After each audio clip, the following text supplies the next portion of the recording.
the Resignation Revolution.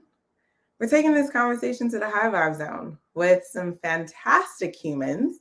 We will be talking about how the Great Resignation is actually a resignation revolution led by the humans in the workplace. We're going to cover the future of work and talk about how culture plays into why people are leaving their jobs. Thank you for joining us right here in the High Vibe Zone. We're going to get to it. Let's go. You are a spiritual being in physical form, a dichotomy of light and dark, where energy equals mass on a journey designed to fulfill our personal legend and purpose, to use humanity throughout, to amplify and transcend, slay the ego, raise the humanity. That's the signpost up ahead. Your next stop, the High Vibe Zone.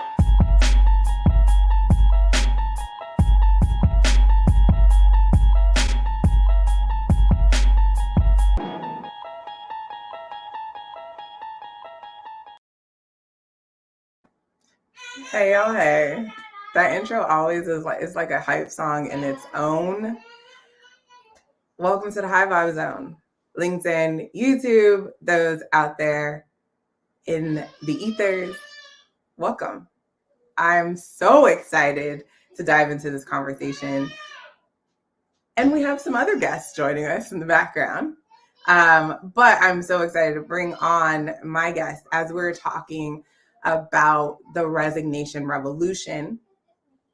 While we're getting warmed up, go ahead and just give us some love in the chat. Every chat equals a good vibe in the High Vibe Zone. So let us know what you're grateful for, where you are geographically in the world.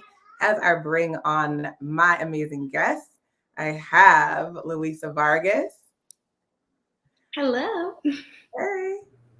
Andrea Cajomes Summers. Hi, people. And Maria Vargas. Happy Wednesday. Hello. Thank you all for being here with me in the High Vibe Zone. I don't think this could get any higher vibe than this. I'm just so excited, beaming ear to ear, and excited to have this conversation with y'all. I'd love for you to maybe just share a little bit of who you are to the people that are watching the High Vibe Zone as we have some comments and people rolling in. Who are you? We're going to start with Luisa Vargas. Just tell them hi, who you are, what you're grateful for. Let's just warm it up.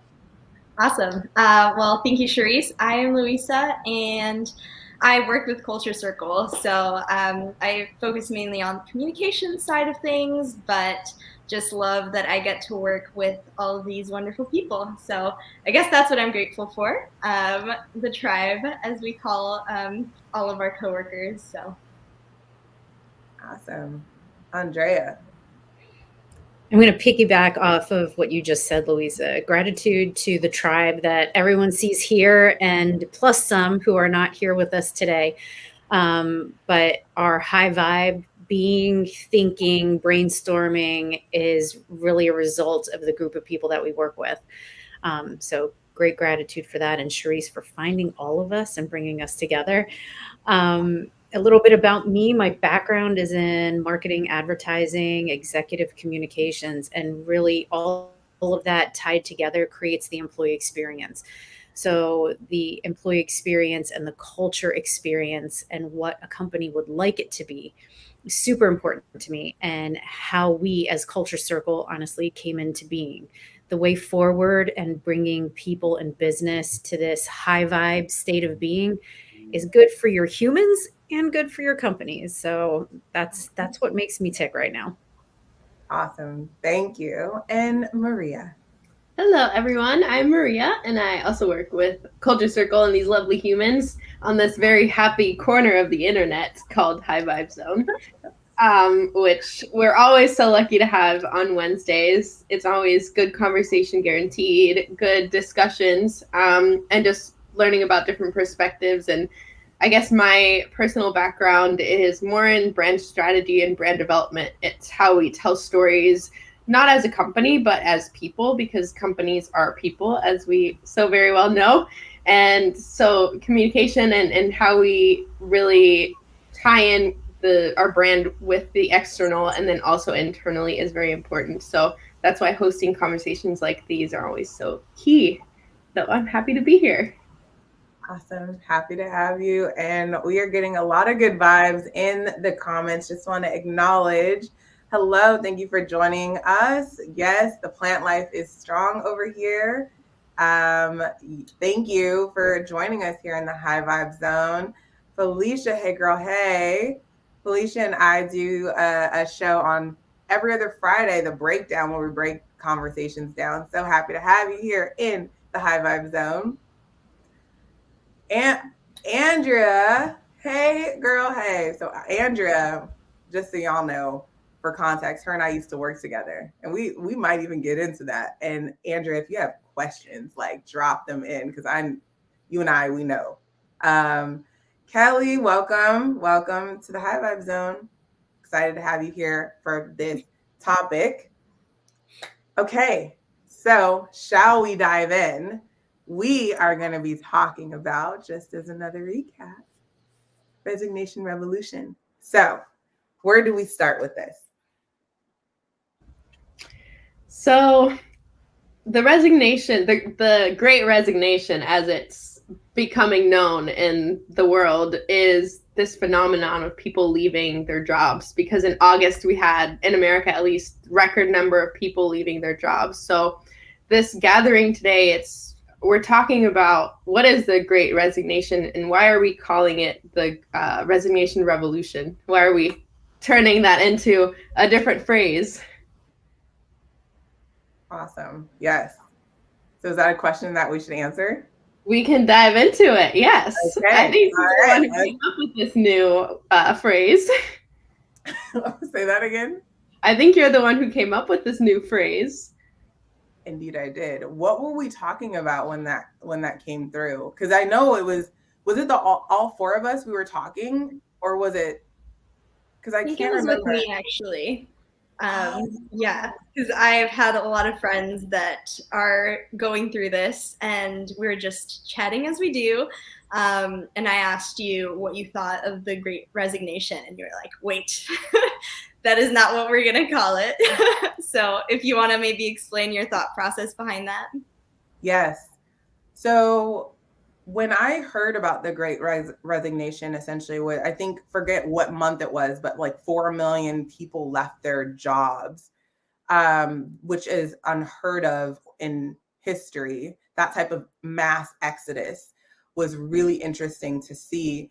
And then I started to watch and observe just the behaviors of what was happening. It wasn't that people were leaving for other jobs. They didn't have necessarily anything lined up or the plan B or C. Everything that they tell you should have before you leave your job. Have another job. Have these things lined up.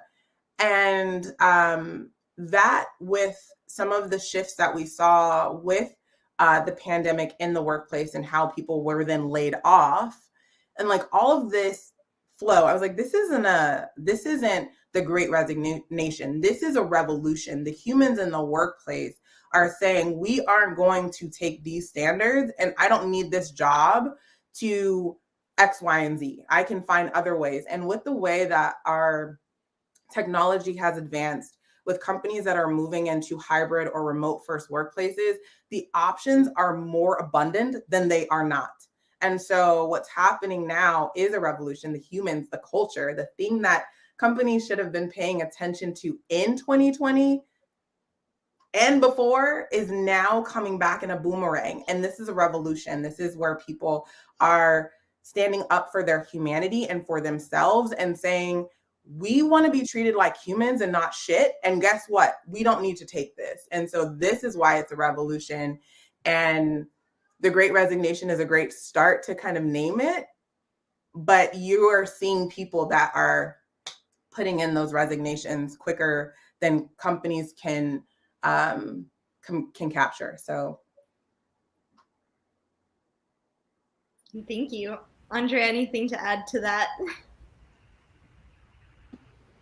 I did a little research on this, reading up, because over the past few months, I've been seeing Hearing about it from different people, from clients of ours, people who are trying to plan, like, how do we prevent this from happening?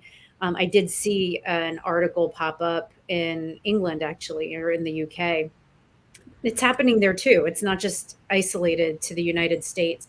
So I started digging in, like, what else is going on behind this? I think what is amplified in a culture within a company, and then our people ops teams or the executives, managers aren't paying attention to the signs and the symptoms. It is like that last kind of barrier to, or that last line of defense that a company has before you lose amazing talent, right? But there are other things that are potentially happening for people at an individual level outside of the company.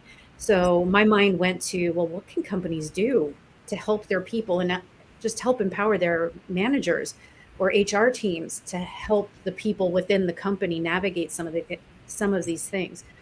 What I found was research has taken a look at what individuals have experienced from 2020 with the COVID situation. Every country reacted to it in a different way. What we do know is anxiety, panic, a new way of living for people has impacted the way people today behave, think, act, engage with one another. And that alone sparks within someone this new way of thinking, believing, and behaving. And I think that that's part of what we're seeing today. More people are willing to take risks. More people want a different way of life. More people have realized, if I work from home for a year, why do I have to sit in an office and be miserable and not have balance? Why can't we do hybrid workplaces? So I found some research that backs that up across various sources. And it's fascinating because it's not just the corporate culture. It's actually so much more than that. I'm going to stop right there. I'm going to pause for a second. Louisa, Maria, thoughts? You want to jump in or weigh in based on what you've seen, what you've heard? So I think something that you said that's really important is the idea of the word revolution, which means we're like neglecting a whole entire system. It's not about just one person leaving a job. It's what came before that and also what comes after. It's a whole circle. So it's funny, we talk about culture circle because everything is interlaced. So I think it's important to really look at it, not just in a micro level, but a macro level of why did people leave in the first place? What happens when they leave? What happens to the company? What happens to the person? Because if it's not about the money, then what happens? Like, where does their talent go? Where does their time go? And of course, what comes after that? How do we get people back into the workforce, doing jobs that they enjoy, doing jobs that are more balanced, but also I think Charisse uses the word ultimate life balance. It's not work-life balance. We have more going on than that. So how do we reinvent more so this system that is clearly not working because it did not stand up with COVID? And if this is going to happen again, how do we ensure that it doesn't? Yeah, I'd second all of that and everything that all of you have said. But I'd also add, I think, Andrea, you mentioned this, it's not only one industry or one type of person that's quitting their job. It's everybody. It doesn't matter if it's a lower paying job or higher paying job. It's just, it's a revolution. So I wonder, do you have anything to add as far as like why, other than just unhappiness and work culture, it's everywhere? I wrote some notes. I don't know if I can read them. I can't read my own writing, but I'm going to try because it answers what you're asking right now. And the question is actually for any of the folks who are listening in and participating, if you resigned as part of this revolution that's taking place, or you resigned recently, put in the comments what your reason behind it was.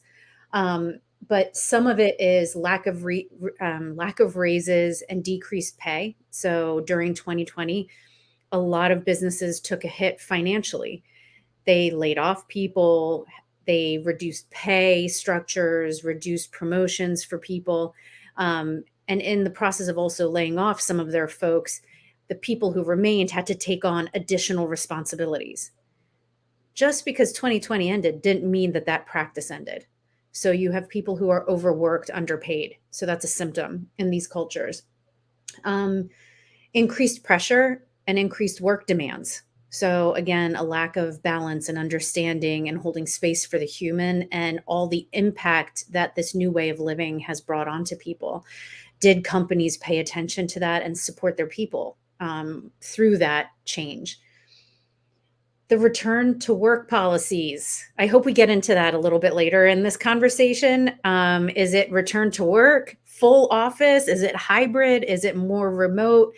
What we do know is that childcare had an impact. The way people prefer to work has had an impact. People discovered a new way of being and creating balance for themselves.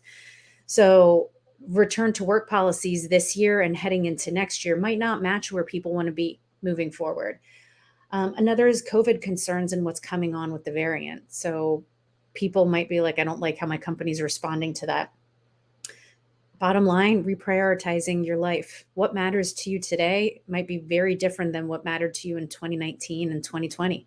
So where you are now might be sparking an interest in a new career, an interest in time away, time off, time between, what is or what was and what you want to be in. So those were a few of those things that have popped up around this topic. Louisa. Thank you. I'd also like to add that, those are all things that have contributed to this. There's been many opportunities for the workplace to address the foundation of their culture, to alleviate some of the causes that have happened, because I know that there are people that if they had the emotional commitment to their company, they would weather the storm and help get them through that. In fact, that's what cultures do. That's how they've been able to survive over centuries, is they come together when things are great and when things are not great, and they figure things out. So I find it interesting that companies that are having folks resign haven't tapped into the humanity. They've tapped in. It's been like this profits over people mentality. No matter what they put on their values, no matter what they say on their website, no matter how many happy smiley faces, it's been that methodology or philosophy for so long, up and to the right, linear, where your humans are lunar. And so we now had this huge variable, which was COVID, civil unrest, just happen. And people are awakening energetically because we are spiritual beings in physical form, and starting to come into some enlightenment and ask the question that we forgot so long ago that we wanted to ask, is why? Just critical thinking started to pop in, and not following a system that is not serving the people there or anyone outside of that. And so I think that there was a lot of shifts that companies didn't prepare for, but had, in addition to all of those, had the culture been solid, had they're really looked at their intentionality, they might not have as many people resigning. There was a coffee shop here in the Bay Area. All of their people quit. Every single person. And I don't know. I haven't seen any of them. I don't know these humans, but I would just say, usually when people resign, their emotional commitment is gone. And your emotional commitment is really tied to how close are you honoring my humanity? So I would add that in addition to what Andrea said. I want to go off on that for 1 second in a positive way. How many companies are asking the question, what are we doing to help our humans? Not take care of our resources, make our resources productive, because that's around profitability for a company. But what you just said, Charisse, is key. As individuals are awakening and asking the question, why? Why am I here? What do I want to do? What am I passionate about? And they're liberating themselves in whatever state of being that they're in into this new way of being that they would like to be present. companies aren't asking the question as well. Companies are staying linear and just saying, like, I need to get to next quarter to achieve the earnings that my stakeholders and investors need, and I need bodies to get to there, instead of saying, well, what do my humans need and want? This is above DEIA programs. This is just human need right now. I'm glad that you said that. And I'm going to make a little bit of a snarky comment, but if companies put more intentionality into their culture and less into kind of following a trend, they probably wouldn't experience this right now. And you asked, Andrea, someone shows up. I resigned from my media career of 27 years and I'm taking time to reclaim my title of mother and human. Yeah, where's my heart emoji for this one? Let me find it. Where is it? There also, it is. Whoever shared that, thank you. And that goes into something that you said, Charisse. It's when we hear the word resigning, we're not just resigning from the job, we're resigning from a lot of things, because saying no to that means saying yes to something else. In this case, this person is saying yes to being more fully present as a mother and as a human. So even the word resignation, it's like it's you're giving up something. So we generally think of resigning from a job as like, oh, you're like stepping away from an income, but we're also stepping away from maybe a toxic workplace, maybe toxic leadership, maybe like deep fake perks, as we like to call them. So there's many different aspects around why people leave jobs, and then what we step into. So I'd love to also dive into that. It's with so many people leaving jobs, there's a lot of talent that's leaving, talent that's shifting, people switching careers. So I would love to hear everyone's perspective really on what does this mean for talent, and what does saying no to something mean saying yes to something else? I'm looking at you, Louisa. I think Maria just was spot on. I was actually going to say that everything that we're talking about may seem heavy, and it can be a really stressful time, but it's also an opportunity. And I think it's a great gift that we have, to be able, like Maria said, to say no to something, to be able to step into something that just feels more like soul work and heart work, like we want to call it. So I think that we should also see this as an opportunity to be able to step into that, and not only for individuals, but for companies as well, to be able to ask these questions and wonder what they can work on, to be able to just make not only their employees happier, but the whole world.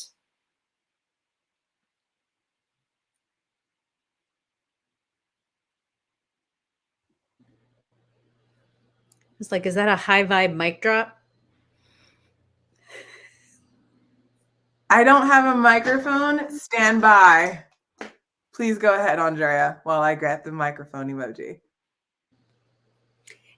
Louisa, just going off of that, it's the happy factor. And for people who are resigning right now, okay, I'm going to take a little quick tangent. Resigning, thank you, Charisse. Resigning has such a negative connotation to it a lot of times, right? You're failing, you're leaving something behind, you're quitting. When in reality, you are liberating yourself from whatever situation you're in to create something new, to what Maria was saying and Louisa, what you were saying. It's that there's a new opportunity, a new endeavor that you might not be able to see yet. But if you have the space, the means, and the wherewithal to be able to take that step into the unknown, doors are opening at a very rapid rate, to the point that you guys just made around there's this huge talent pool that has just left. Well, I think let's use us as an example, and a high vibe example at that. We have varied backgrounds, varied expertise, in what we've done in our careers.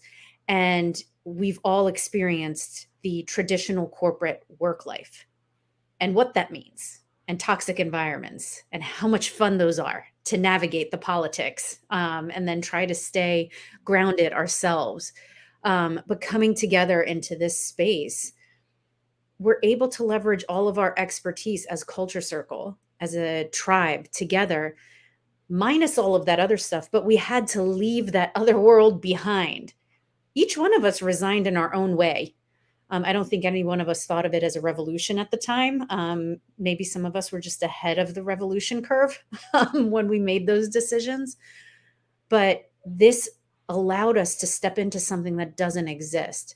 And then we're able to be here today, high vibe zone, empowering, inspiring, maybe providing hope to some people who might feel stuck with where they're at. So Louisa, thank you for sparking that. I love that. I'd also add that even though we're all in that place now where we love what we do and we got really lucky and found that, I want to acknowledge too that that's scary and that you have to trust the process. So sometimes you have to let it go and just take that leap of faith. But we don't know. I mean, we didn't know that this was going to happen and it was going to turn into what it is now. So while there is hope, I just want to point that out too and recognize that it's not easy. There's a quote that I love. It's something like beginnings always hide themselves in endings. So, of course, when you're leaving a job, whether willfully or not, because Charisse wrote an article recently about this exact topic almost. It's like when you quit a job or when you are let go from a job. And so either way, it is an ending of something, but we have to remind ourselves it is the beginning of something else, whether that is the beginning of a period of rest. And we have to know that that's okay. And I know Luis and I have wrestled with that idea because as someone who graduated from college not too long ago, it's in society, there's always that pressure. It's like, what's next? You know, you have to go, go, go. And when I was in a period of my life, when I was kind of in between jobs, someone was just like, take a second to step back. You know, do you have all your immediate needs covered? And the answer for me, thankfully, was yes. But it's like, it's okay to just enjoy this period of transition that we are, you know, that was dropped down on us. And so, of course, it's important to like make sure that you're okay and you have your four walls, as Charisse calls it. But also, it's okay to just take time to figure out what you want to do next, and not have to jump into something immediately if you don't have to. And if you have something else lined up, then like go for it, because every end is a new beginning. So I think just remembering that is helpful, and having the support group and other people around you, in this case, our tribe, is always so helpful. I love that you said that, Maria. And to add on to that a little bit, an overused phrase, but one that I think is relevant, especially on the topic that we're talking about right now, and that there's nothing to fear but fear itself. When you reflect on where you're at and spend time on introspection, on what you would like and where you want to go, if you stop yourself from moving forward because you're afraid of XYZ 100 gazillion reasons of whatever could be in your space, and you prefer to stay in that comfort state of being, you don't actually get to experience what could be and those possibilities. And Louisa, I love what you said. It is not easy to get into this space. It takes time. It takes work for each one of us as individuals, then finding the people that you want to work with and how you get along with each other. Time, patience, and fear, and conquering that fear on a daily basis, or acknowledging it and saying, thank you, here's the door, because this is where I would like to be. And I know that I can do this. It's important to go back on that. I'm loving this conversation. There's so many notes that are coming to my mind on the concept of easy. What's easy is treating people not like humans. It's easy. What's easy is looking at your P&L and what your people need and choosing the P&L. It's easy to not have to show up as a great leader. I mean, our humanity is always in this wind, and it's which wolf do you feed? And a lot of ease has come with this societal norm of this is how it should be. It's this linear thing, very similar to what you're saying, Maria. It's like, I graduated and then like, it's like this. Life is not linear. It's not. And business has set up to be that way because it can do that. But the humans inside of it we have so many different things that are going on in our lives, and more people nowadays are sharing their stories. You can never tell what someone is going through. And the workplace, and people will remember how you made them feel when they asked for time off, if they needed to go spend time with a family member that was ill, if they, had to apologize 20 times for being late to a gathering or a meeting. Like, folks will remember how you make them feel. That feeling is like momentum in emotional commitment. So it's either going in a positive direction or a negative direction. It is so easy not to be human. We have enough things that can take that away. And when you have a workplace that is going towards big, audacious goals, you really need every human in that workplace lit up. So if you're treating people from a space of disempowerment, using disempowering words, different, things of that nature, it's going to collect at some point. And that's what this revolution is coming to. It's like folks are starting to be awakened to the idea that there is much more. What is that much more? And when systems are put in place, they leave little room for you to question. Think of school. You would be marked up if you were questioning everything why do we have to learn about this? Why do we have to learn about that? What is the relevant? My kids come home, they're like, we just learned Marley said something. She was like, we just learned about this. I was like, you ain't never gonna use that, let me tell you. And my son, who's a senior, is like, I'm reflecting on school. It's not as relevant as I thought it would be.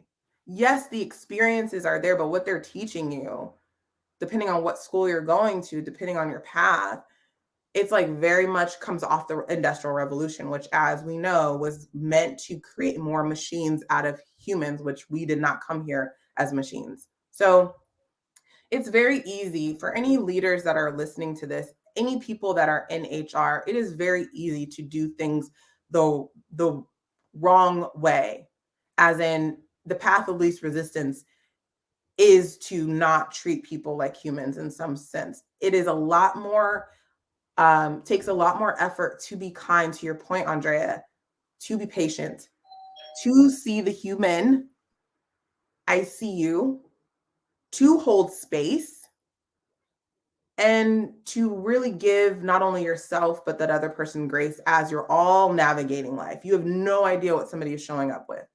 You have no idea. And to operate from that really takes thoughtfulness. It's hard to do that when you're in back-to-back meetings. It's hard to do that when you are slave to the lender.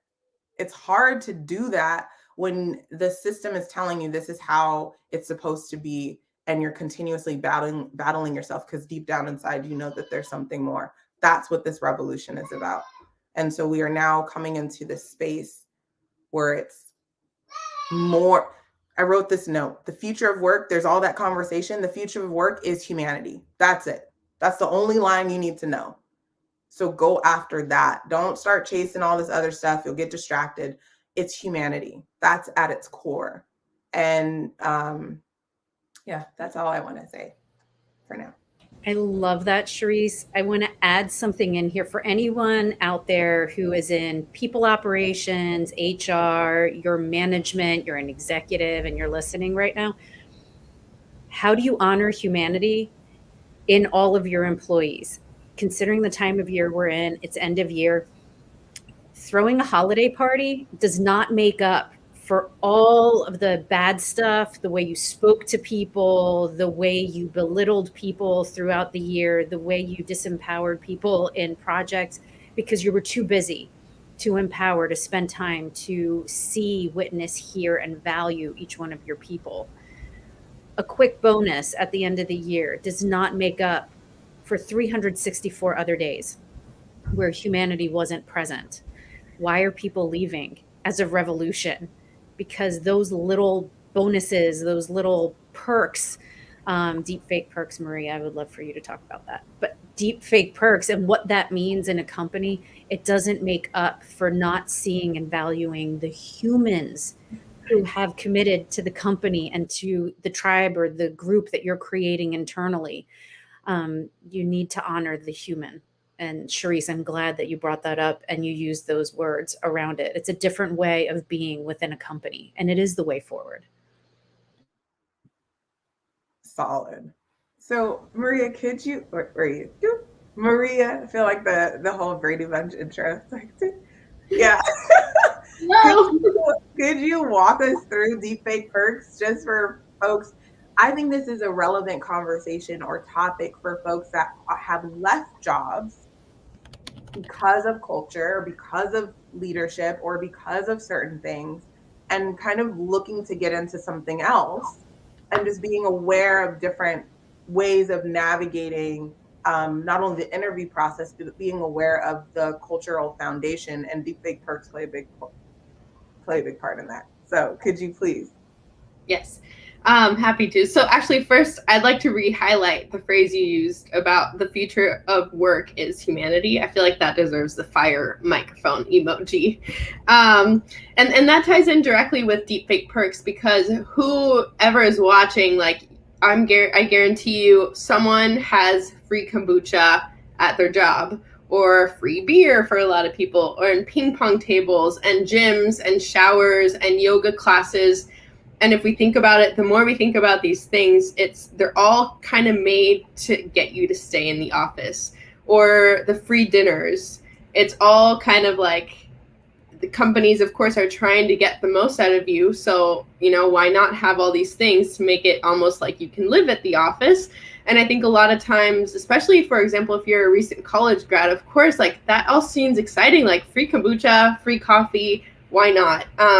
And so while on the surface, those may seem like perks, they actually end up becoming deep fake perks, because they're actually, it's kind of engineered by companies to kind of mess with the balance and the boundaries between your personal life and your work life. And actually an interesting point that I was having this conversation with someone the other day is, where do the deep fake perks exist within remote working? And so I know a lot of companies are either looking to be fully remote or part remote.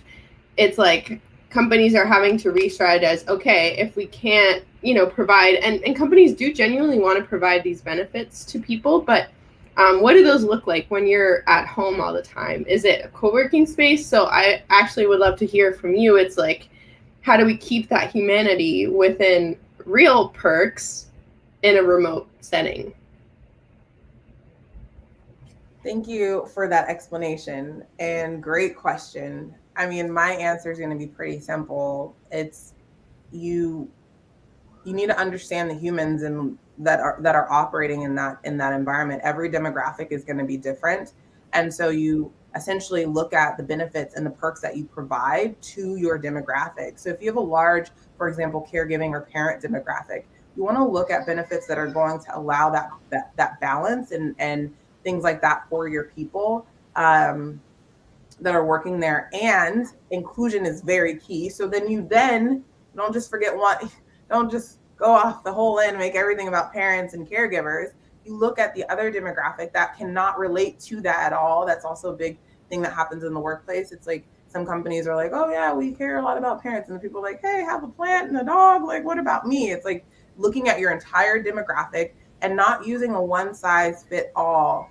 Like, this is not an on-demand thing. Humanity is not an on-demand thing. This is not like a automated thing. You have to use your heart work in this, because you are dealing with hearts. This is human to human. And so the deepfake perks come in when that isn't even a thought. And again, the back end motive is to get people to sit and, be distracted by this. But then you eventually, what you have is a lot of burnout. I mean, that's a whole nother conversation, but it's like a lot of companies are looking at running their people like a marathon and throwing them into like a sprint. It's like there's a marathon, how you run a marathon and how you do a sprint are completely different. I might have had that backwards, but what I'm trying to say is they're gearing their people up for a sprint, but running them like a marathon. And then they're like, don't worry, worry, there's like perks along the way. And they're like, okay, let me just get to the kombucha and my 401k and like, let me do this. It's like, oh my gosh, you're dragging yourself. And then all along, the health is depleting. The cells can rise, but doesn't mean much though when the health declines.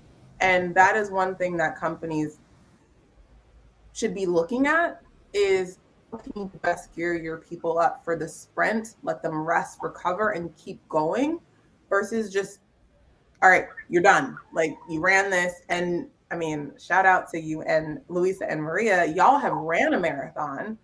And from your experience, do you want to go back out and run again? Like right after? No, thank you. But I will say that's such a perfect analogy. And that almost reminds me of, so Luis and I are runners. Charisse is a runner too. And as people, because we are human, we have that interest of running, for example. So this is kind of in tangent to what you were saying. It's like running is also a big part of our lives. But I've been in previous jobs where that part of myself, I would never talk about. People didn't even know I ran or did triathlon or whatever. That part is like you don't talk about it at work.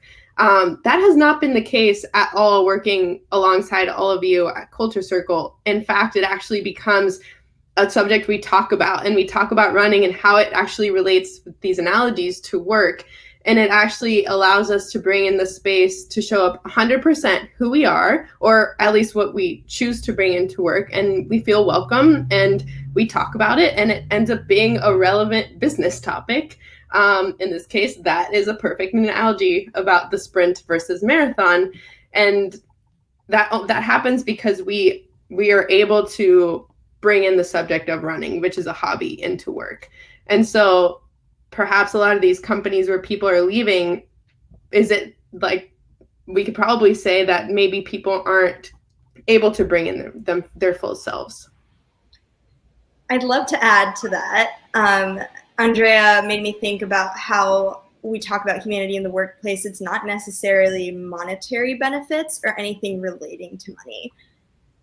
I mean, at least personally, like the most beneficial thing that I can have at work is to be able to talk about those topics like running and to be able to weave kind of the interconnectedness of my life, because it's not work and my personal life for me. Because if I don't show up to work as my full authentic self, then I don't have everything to give. I'm just giving a little part of myself.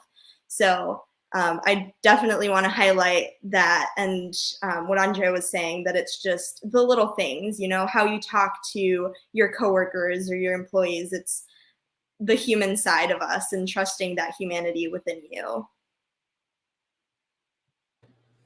Thank you, Louisa, for that. And I want to go back a little bit to what all of you were saying. And I think, Maria, you prompted the question as people are transitioning to remote. What are the perks that people can offer them? And the thing that comes to mind is even before remote working was a thing, for companies that are global, there's an expectation that no matter where you are in the world, you make certain accommodations so you can have meetings with your coworkers wherever they are. When people are working remotely, employers will watch sometimes. Are you online? They can track whether you're online. What times are you online? Are you available for these global meetings? And then all of a sudden, again, we go from back to back to back to back meetings in the office to back to back to back to back meetings at home. And then you don't have a separation within your home for work time, workspace, and personal space. It's now become work and personal space. And then when you have either fur babies or your plants or other humans who are with you in that space, you don't have time to decompress. So what are the perks that companies can offer? I think it starts with being mindful of what home work life looks like for people who are in an apartment in a city who don't have greenery all around them versus people who are out in the country and are too far remote to even see another human face to face. But creating that balance and creating an awareness and then creating a process for the whole company to be mindful of this and to hold space for each other. I think it starts there. There's a component that can start there for companies to begin to look at how new benefits in this new era can look like. So what you're saying is out with the antiquated, in with the new kind of way of looking at things.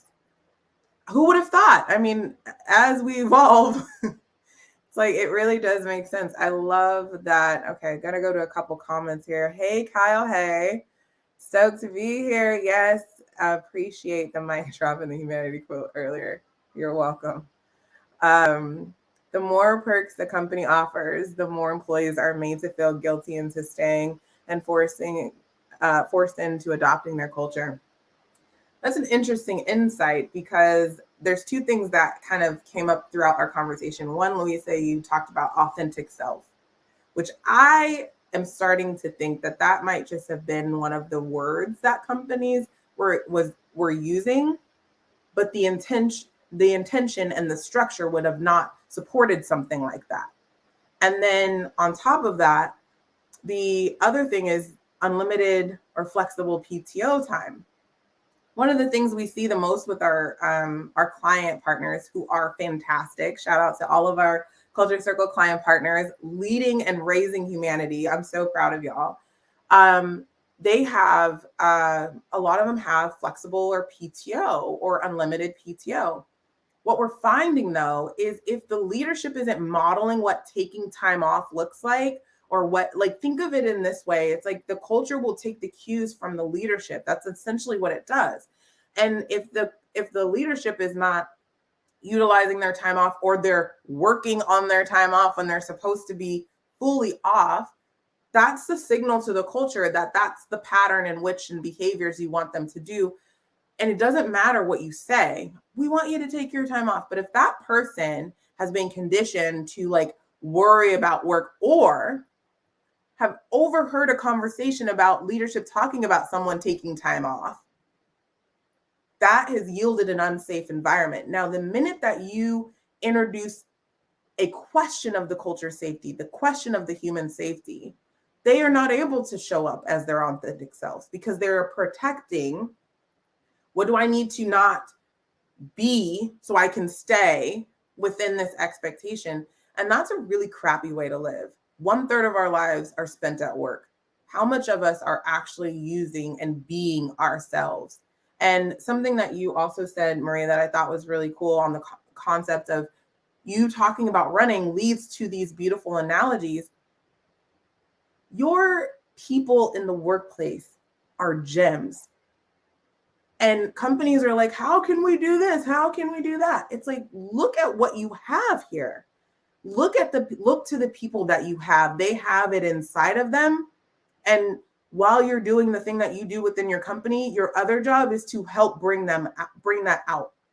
When you light up the humans light up each other, and you just have this entire lit up situation where you now can then give from a place of abundance and prosperity versus fear and lack.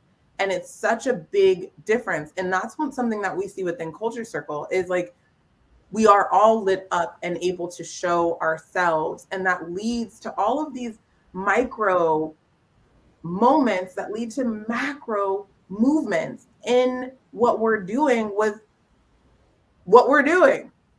I have no other way to say it. And it's like these companies that are losing their people.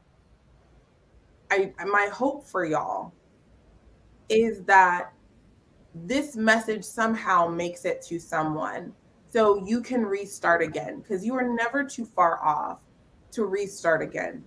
It's always a really good thing to be like, oh man, I really did not know this, or I'm now learning. It's okay. You can restart again, but do it from a place of not trying to convert or conform into a system that was never designed for our humanity.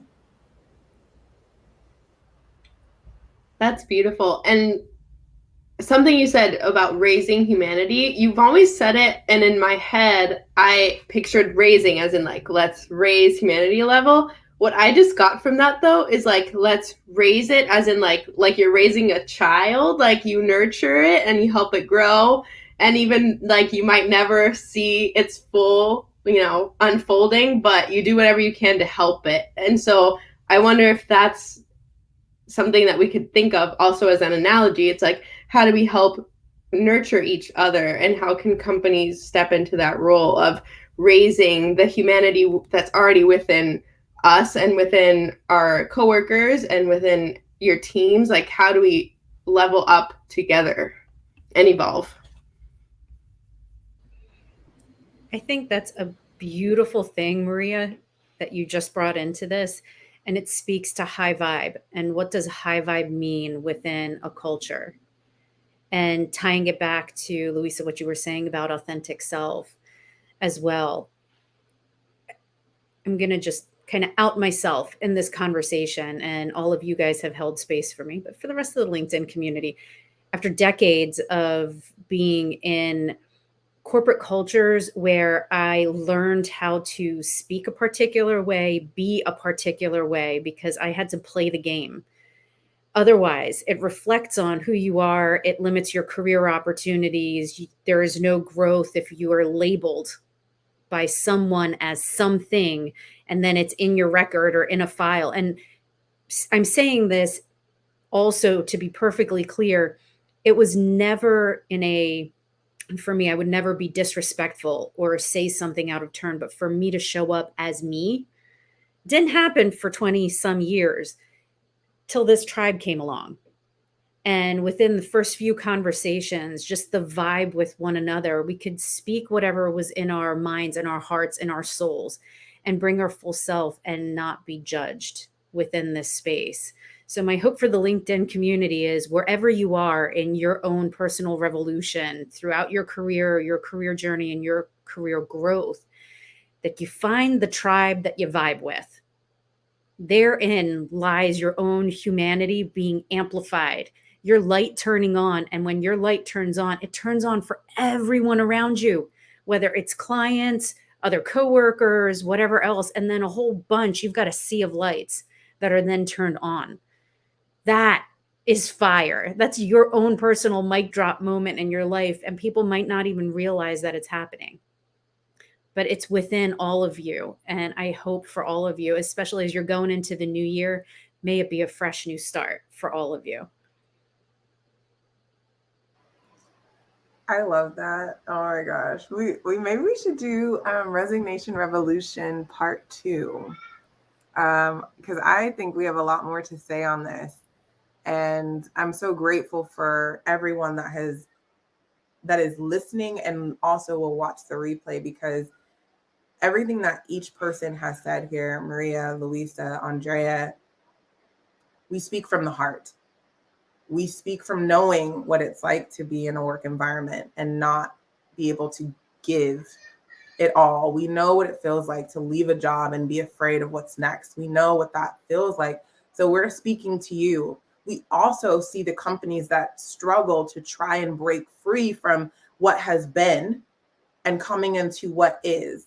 And we know, and this quote that I tell our client partners all the time is, change is hard at first, messy in the middle, and gorgeous at the end.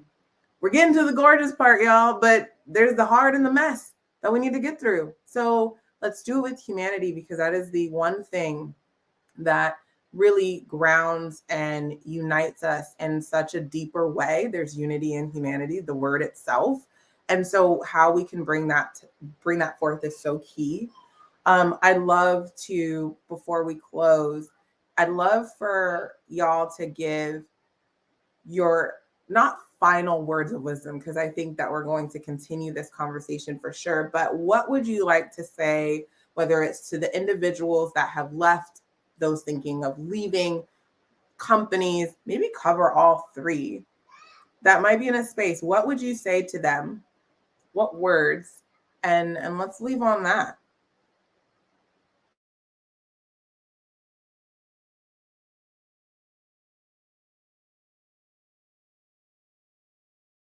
I can go. I guess this would apply to everybody, because everybody is human, whether you're a leader or you're being led in whatever capacity you're showing up as a human at work. I would say one of my favorite mottos or phrases is, it's your world. And I think we're reminded of that within the past 2 years and the difference between the past 2 years. So in 2020, we all as humans realize what we don't have control over and what we do have control over. And so I think partly this resignation that we're seeing in 2021 is this realization of all the things we do have under our control, because we realized when we couldn't control it, and then we got back a little power, we're like, oh, I'm going to change what I can control because it's my world. And one of those things is what you do for a living, your job. And it doesn't matter what job you have, if it's hourly, if it's salary, like whatever, it's realizing that that's something you can change and that people around you can help you change. For me personally, my friends helped me change and step into this role. And so it's kind of the snowball effect that once you realize what you have in your control and what you don't, and you can actually capitalize on what you do, then that's when change happens. And that's why we're seeing this resignation revolution, as we're calling it. So I think my message is to everybody, remember it's your world. Remember to not worry about what you can't control, but to really focus on what you can and your happiness. And that saying no is saying yes to something else.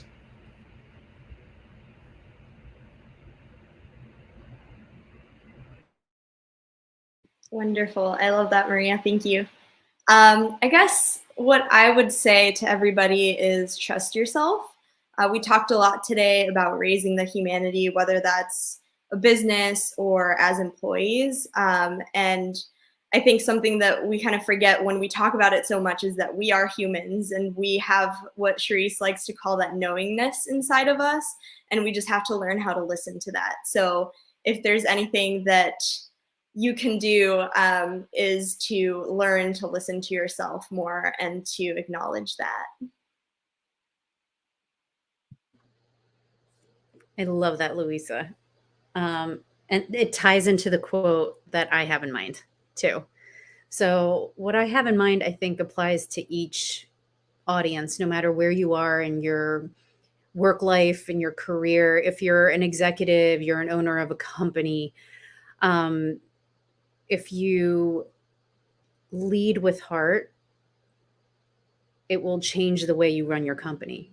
If you are a manager of people and you are stuck between executive decisions and knowing what's right for your people, if you listen to your heart, you'll have the answer that you need and the courage and the conviction to be able to give your people what they need and stand up for what's right within your company for change. If you are doubting where you are in your career, or you want to step out into the unknown, the answer is in your heart. The quote itself is, trust your heart. It will lead the way. It always does. I'm trying to type that. 1 second, I have to do it. I'll say it one more time while you're typing. Thank you. Trust your heart. It will lead the way. It shows the way to humanity. It does. Humanity in all interactions and every word that you speak. Absolutely love that. And, you know, I appreciate all of your time here, sharing your insights, sharing your heart with the High Vibe audience, because this conversation is definitely needed as we've had some time to reflect on it. And again, we're coming in and going out of cultures a lot. And so we see a lot of different things. And so I just want to thank you all for being here. We have conversations like this fairly often, but it's really nice to be able to gift the High Vibe Zone with some of the things that we talk about and think about.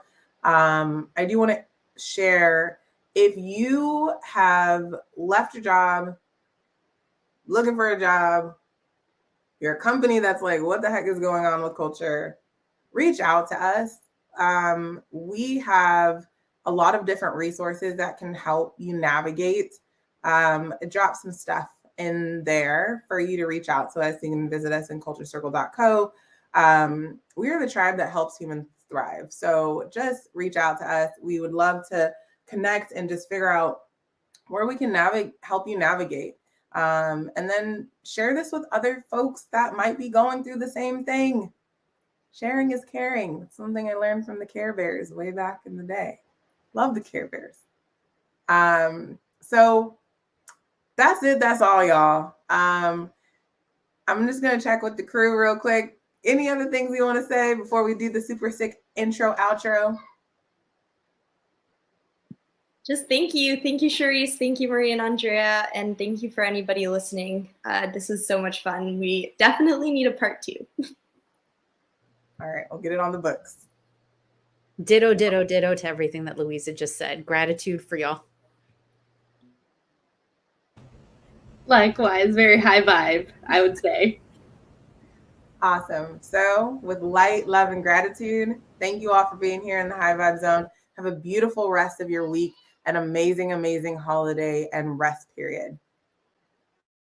You are a spiritual being in physical form, a dichotomy of light and dark, where energy equals mass on a journey designed to fulfill our personal legend and purpose, to use humanity throughout, to amplify and transcend, slay the ego, raise the humanity. That's the signpost up ahead. Your next stop, the High Vibe Zone.